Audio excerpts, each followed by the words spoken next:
बच्चों, आज के वीडियो में हम सूत्र निकलन विधि से गुणा करना सीखेंगे। तो सूत्र निकलन विधि से गुणा करने से पहले हमें कुछ जानकारी चाहिए। वो जानकारी क्या है कि आधार क्या होता है, उपाधार क्या होता है और विचलन क्या होता है। तो जो आधार है हमारा वो 10, 100, 1000 ऐसे हो सकता है, ठीक है। उपाधार जो है वो अपना होगा 1 to 9, यानी 1 से 9 तक। अब बात आई विचलन। तो विचलन निकालने का सूत्र होता है, क्या होता है, संख्या माइनस आधार गुणा उपाधार। अब पहला क्वेश्चन लेते हैं हम। पहला क्वेश्चन लिया मैंने 72 गुणा 73। 72 गुणा 73 का गुणा करना है कौन सी विधि से, सूत्र निकलन विधि से। तो इसका आधार लेते हैं पहले। इसका आधार लिया मैंने 10, आधार लिया मैंने इसका 10। अब बात आई उपाधार की। तो उपाधार क्या लिया जाता है, 1 से लेके 9 तक जो भी अंक है इनमें से एक अंक लिया जाएगा। अब वो अंक कौन सा होगा, देखो जैसे 10 है तो मैं उपाधार अंक लेता हूँ मैं 8। तो 10 को 8 से गुणा करो, कितना हो जाएगा, 10 × 80। तो 80 जो है 72 और 73 से क्या है, बड़ी संख्या है, तो ज़्यादा नहीं जानी चाहिए, कम रहनी चाहिए। इसलिए उपाधार का जो अंक लूँगा मैं वो क्या लूँगा, 7 लूँगा। अब बात आई विचलन की। तो विचलन लिखते हैं। विचलन का सूत्र आपको पता ही है, अभी लिखा है संख्या माइनस आधार गुणा उपाधार। तो संख्या क्या है, देखो विचलन संख्या ये 2 है तो विचलन भी कितने आएंगे, 2। एक 72 का विचलन आएगा कि 73 का आएगा। पहले 72 का निकाल लेते हैं। तो 72 माइनस 10 गुणा 7। तो 72 माइनस 10 गुणा 7 मतलब 70। तो 72 में से 70 गया तो कितना आ गया, 2 प्लस के 2। अब 73 का आ जाएगा इसी प्रकार।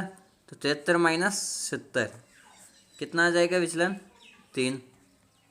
तो 72 का विचलन हुआ 2, 73 का हुआ 3। ओके, अब हम क्या करना है हमें वो देखना।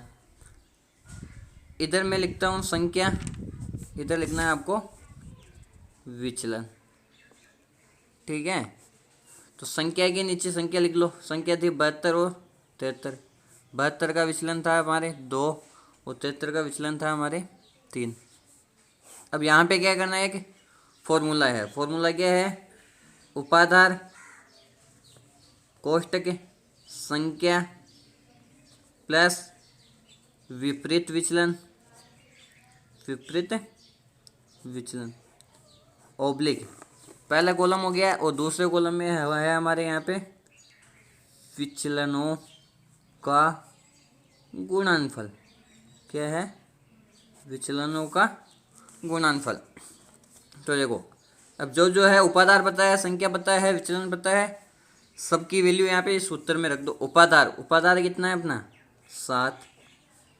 संख्या आपकी इच्छा हो जो ले सकते हो, चाहे 72 लो चाहे 73 लो। मैं लेता हूँ 72 प्लस जो संख्या लेंगे उसका विपरीत विचलन लेना है। विपरीत मतलब जैसे 72 लिया तो 72 का तो 2 आया था, इसके अलावा एक संख्या और कौन सी है, 73। 73 का विचलन कितना आया था, 3। तो 72 का देखो 72 का विपरीत विचलन 3 हो जाएगा और 73 का विपरीत विचलन 2 हो जाएगा। तो यहाँ पे लेंगे हम 3 ओब्लिक विचलनों का गुणनफल, मतलब इन दोनों का गुणा, 2 गुणा 3।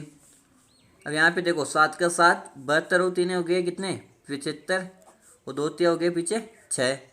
7 को गुणा करना है 75 से। तो देखो 7 पंजे 35 हासिल जाएंगे यहाँ पे 3, 7 7 49, 49 और 3 हो जाएंगे 52। कितने हो जाएंगे, 52। और दूसरे कॉलम में क्या है 6। अब यहाँ पे आके लास्ट स्टेप है यहाँ, ये हमारी है ना। यहाँ पे हमें एक कंडीशन चेक करनी है। कंडीशन क्या चेक करनी है कि अपने आधार देखो, आधार कितना था 10, 10 में 0 कितना है 1। तो यहाँ पे जो अंतिम कॉलम बचेगा इसमें अंकों की संख्या भी कितनी रहनी चाहिए, 1। और यहाँ पे 1 ही है, 1 है तो इनको 7 लिख दो, 5 2 5 6। ये हमारा हो जाएगा आंसर जब हम 72 को 73 से गुणा करेंगे निकलम विधि से। ओके, एक क्वेश्चन और लेते हैं। एक क्वेश्चन लेता हूँ मैं अब 93 इंटू 99। अब इसका आधार हम 10 और उपाधार 9 लेके भी कर सकते हैं, और इसका आधार हम 100 भी ले सकते हैं, तो उपाधार लेना पड़ेगा 1। तो उसका आधार लेते हैं हम 100। मैं आधार 100 और उपाधार 1 लेके बता रहा हूँ, आप इस क्वेश्चन को ट्राई करना उपाधार 9 और आधार 10 लेके, है ना, उससे भी आंसर सेम ही आएगा।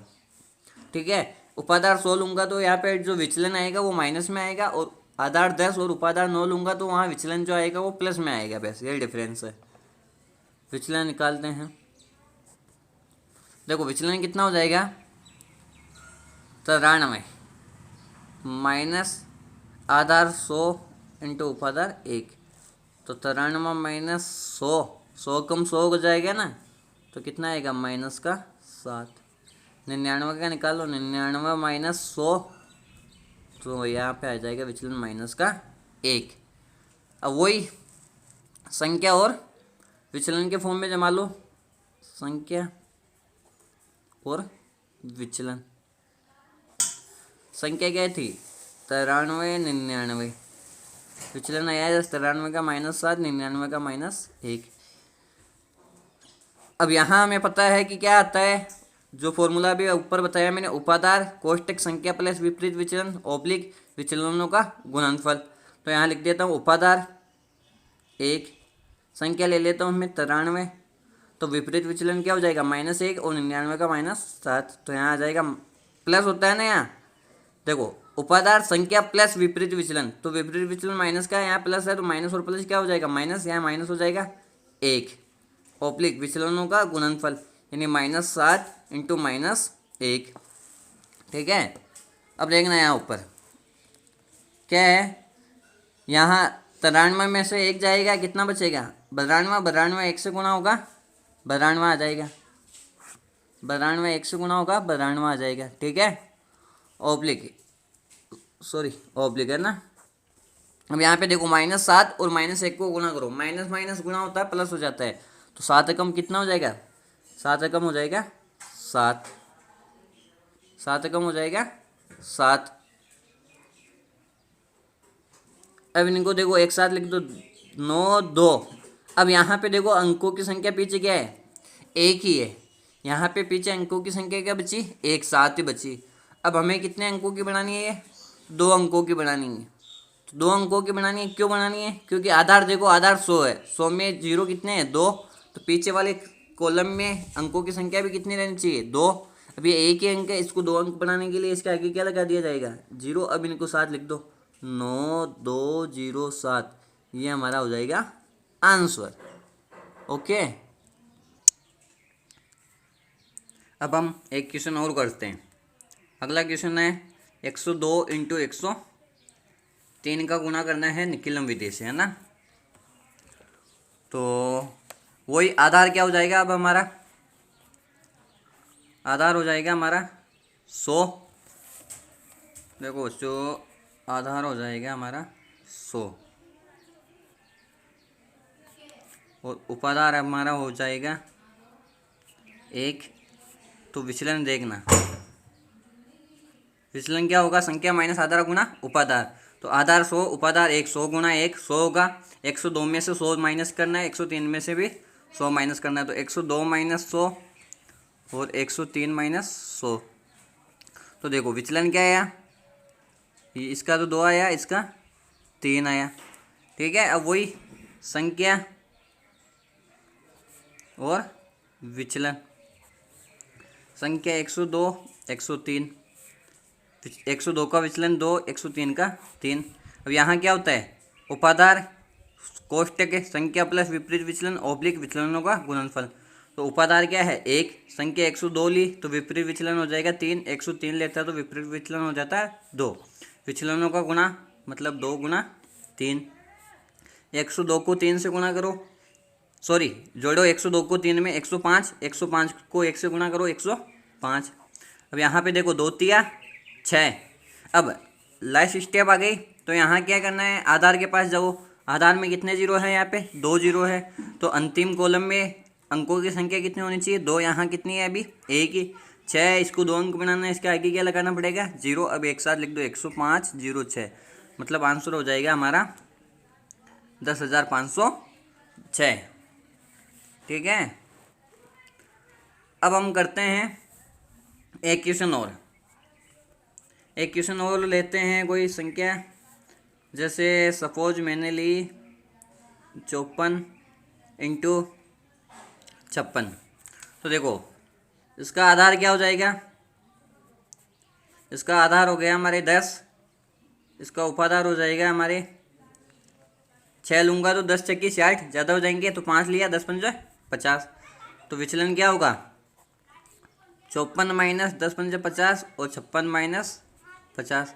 54 माइनस 50 4, 56 माइनस 50 6। अब वही संख्या और विचलन के फॉर्म में जमाओ, संख्या और इधर विचलन। संख्या 54 56, 54 का 4, 56 का 6 आया विचलन। यहाँ क्या होता है उपाधार है 5, कोष्टक संख्या 54 ली तो विचलन क्या हो जाएगा 6, 56 लेता तो विचलन लेता मैं 4। विचलनों का गुणा मतलब 4 गुणा 6, 54 और 6 कितने हो गए 60। 60 गुणा किससे होगा 5 से, ओब्लिक 4 छंग 24। 60 को 5 से गुणा करेंगे 6 पंजा 30, 0 का 0 और 24 का 24। अब लास्ट स्टेप आ गए, यहाँ क्या चेक करना है वो 0 वाली कंडीशन। आधार 10 है, देखो 10 में 1 0 है तो अंतिम कॉलम में अंकों की संख्या कितनी रहनी चाहिए 1 ही। तो यहाँ क्या बचेगा 4 ही बचेगा, क्या 2 अगले वाले कॉलम में भेज के ऐड करना 300 और 2 ऐड करूँगा कितना हो जाएगा 302। इस प्रकार हमारा जो आंसर आएगा वो आएगा 3024। इस प्रकार हमने ये 4 क्वेश्चन कर लिए। जो 4 क्वेश्चन, अब निकिलम विधि की एक खासियत है कि इसमें 2 संख्याओं का गुणा भी किया जा सकता है, 3 संख्याओं का गुणा भी किया जा सकता है। ये थे 4 क्वेश्चन 2 संख्याओं के गुणा। ठीक है, निकिलम विधि से बच्चों 3 संख्याओं का गुणा भी किया जा सकता है। अब हम 2 क्वेश्चन करेंगे 3 संख्याओं का गुणा कैसे किया जाता है निकिलम विधि से। तो पहला है हमारा इसका क्वेश्चन 3 संख्याओं का गुणा 11 इंटू 12 इंटू 13। देखो पहले 2 संख्याएं थी तो विचलन उनके 2 आए थे, भाई जितने संख्या है उतने विचलन आते हैं। अब यहाँ 3 संख्या है तो विचलन आएगा 3। आधार उपाधार का वही फॉर्मेट है, केवल वहाँ जो फॉर्मेट है फॉर्मूला है वो चेंज हो जाएगा लास्ट में जाके। अब देखो वहाँ 2 संख्याओं का गुणा कर रहे थे 2 कॉलम बन रहे थे, यहाँ 3 संख्याओं को करेंगे तो 3 कॉलम बनेंगे। तो इसका आधार हो गया हमारे 10, उपाधार हो जाएगा हमारे 1। तो विचलन देखना, विचलन क्या हो जाएगा 10 एकम 10 यानी 11 माइनस 10 1, 12 माइनस 10 यानी कि 2 और 13 माइनस 10 यानी कि 3। तो विचलन आया 1 2 और 3। अब वही फॉर्मेट संख्या और इधर लिखो विचलन। ठीक है, संख्या है हमारी 11 12 और 13। 11 का विचलन 1, 12 का विचलन 2 और 13 का विचलन 3। अब यहाँ जो फॉर्मूला है 2 संख्याओं के लिए अलग होता है और 3 संख्याओं के लिए अलग होता है। अब यहाँ फॉर्मूला क्या है वो देखना, उपाधार का स्क्वायर कोष्टक संख्या प्लस विपरीत विचलन ये तो आएगा पहले कॉलम में। अब दूसरा कॉलम क्या आएगा उपाधार गुणा कोष्टक क्रमागत विचलनों के गुणनफलों का योग। अब ये क्या होता है क्रमागत विचलनों के गुणनफलों का योग, अभी देखते हैं ना। दूसरा कॉलम तीसरे कॉलम में वही आएगा विचलनों का गुणनफल, तीसरे कॉलम में वही आएगा विचलनों का गुणनफल। अब देखो उपाधार का स्क्वायर, उपाधार कितना है 1 तो 1 का स्क्वायर। कोष्टक संख्या क्या है कोई भी ले सकते हो आपकी इच्छा हो जो, तो मैं ले लेता हूँ 11 प्लस विपरीत विचलन। तो 11 लिया तो 11 का विपरीत विचलन 2 भी होगा और 3 भी होगा। ठीक है, 2 प्लस 3। यदि 12 लेता तो 12 का विपरीत विचलन 1 और 3 होता। 13 लेता है तो 13 का 2 और 1 होता है। उपाधार 1 इंटू क्रमागत विचलनों के गुणनफलों का योग, मतलब पहले 1 का 2 से गुणा करो, प्लस करना है, फिर 2 का 3 से, प्लस फिर 1 2 से हो गया, 2 3 से हो गया, अब 1 का होगा 3 से। इसे बोलते हैं हम क्रमागत विचलनों के गुणनफलों का योग। अब विचलनों का गुणनफल तो 1 गुणा 2 गुणा 3। अब देखो 1 का स्क्वायर 1, 11 2 13, 13 3 16, ठीक है। ये हो जाएगा 2, 2 3 6 और 3 कम 3, तो 1 2 प्लस 6 प्लस 3, यहाँ हो जाएगा 1 को 2 से करेंगे 2, 2 को 3 से करेंगे 6, 16 को 1 से करेंगे 16 कम 16 और लेके 2 6 8, 8 और 3 11, 11 को 1 से करेंगे 11 कम 11 और 6 का 6।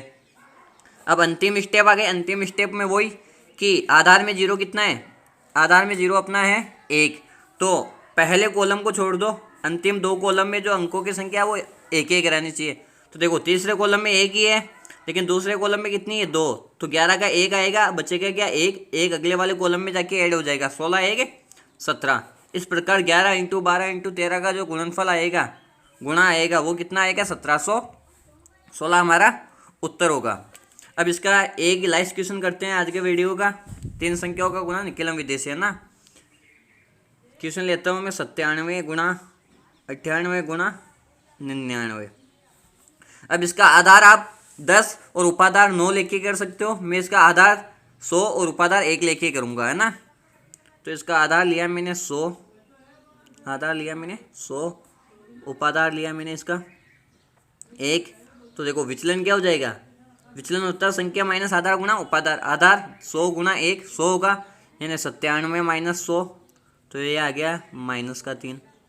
98 माइनस 100, तो ये आ गया माइनस का 2। ये 99 माइनस 100, तो ये आ गया माइनस का 1। यह आए हमारे -3 -2 -1 विचलन। अब वही तरीका संख्या और ये विचलन। संख्या है 97 98 99, 97 का -3, 98 का -2, 99 का -1। अब यहाँ क्या होता है, उपाधार का स्क्वायर, उपाधार है 1, फिर संख्या संख्या ले लेता हूँ मैं 97 प्लस विपरीत विचलन। तो विपरीत विचलन क्या होगा 97 का -2 और -1, तो यहाँ आ जाएगा -2 -1, क्योंकि प्लस और माइनस क्या होता है माइनस। ऑब्लिक उपाधार 1 गुणा क्रमागत विचलनों के गुणनफलों का योग, मतलब -3 गुणा -2 प्लस -2 गुणा -1 प्लस -3 गुणा -1। लास्ट में विचलनों का गुणनफल यानी -1 गुणा -3 गुणा -2 -1, ठीक है। अब यहाँ से देखना 1 का स्क्वायर क्या होता है 1, 97 में से 2 गए तो 95, 95 में से 1 गया तो 94, 94 1 से गुणा होगा, कितना आएगा 94 आएगा, ठीक है। -3 को -2 से करेंगे, माइनस माइनस को गुणा करते हैं प्लस हो जाता है, तो ये हो जाएगा 6, ठीक है। प्लस माइनस माइनस को गुणा करेंगे, -2 -1 तो आ जाएगा 2, प्लस -3 -1 को गुणा करेंगे तो आ जाएगा 3। यहाँ देखो -3 -2 को गुणा करेंगे प्लस का 6 हो जाएगा, फिर प्लस के 6 को -1 से गुणा करेंगे तो माइनस का 6 हो जाएगा, ओके। अब यहाँ 94, यहाँ देखना कितने हो गए 6 2 8 8 3 11, 11 को 1 से गुणा करेंगे 11 कम 11, और लास्ट में आ गया -6। अब देखो नियम क्या था अपना, नियम है कि आधार जितना है, आधार देखो यहाँ पे कितना था 100, 100 में जीरो कितने हैं 2, तो पहले कॉलम को छोड़ दो, अंतिम 2 कॉलम तीसरे दूसरे कॉलम में अंकों की संख्या कितनी रहनी चाहिए 2 2। अब यहाँ देखो -6 है, तो ये माइनस में है, और दूसरी बात ये एक ही अंक है, तो इसको 2 अंक कैसे बनेंगे, तो इसके पहले वाले कॉलम यानी दूसरे कॉलम में से 1 कम करो, 1 कम करेंगे, यहाँ पे देखना 1 कम करेंगे, तो इसका 1 कम करने का 11 का 1 कम करेंगे, देखो पहले कॉलम में कोई चेंज नहीं करना, 94 रहेगा, इसका 1 कम करेंगे कितना हो जाएगा 10 हो जाएगा। अब इसका 1 कम किया ना 11 का, ये 1 कम करने के बाद आएगा इसके अगले कॉलम में, अगले कॉलम में कैसे आएगा, इसकी क्या कंडीशन है कि 1 कम किया तो 1 गुना होगा 100 से, 100 से क्यों, आधार अपना 100 है इसलिए, तो 100 से गुना होगा, 100 को 1 से गुना करेंगे 100। अब उस 100 में से माइनस होगा क्या, ये 6। तो देखो 94 पहले थे, इसमें हमारे 2 अंक बच गए, अब 100 में से 6 जाएगा और क्या बचेगा 94। देखो इसमें भी 2 अंक है, इसमें भी 2 अंक, अब इनको साथ लिख दो 9 4 10 9 4 94, 10 94 हमारा क्या हो जाएगा, उत्तर हो जाएगा। ओके, इस प्रकार बच्चों आज के वीडियो में हमने सीखा सूत्र निकलने विधि से कैसे गुणा किया जाता है। मुझे उम्मीद है कि ये वीडियो आपको पसंद आएगा। Okay, thanks.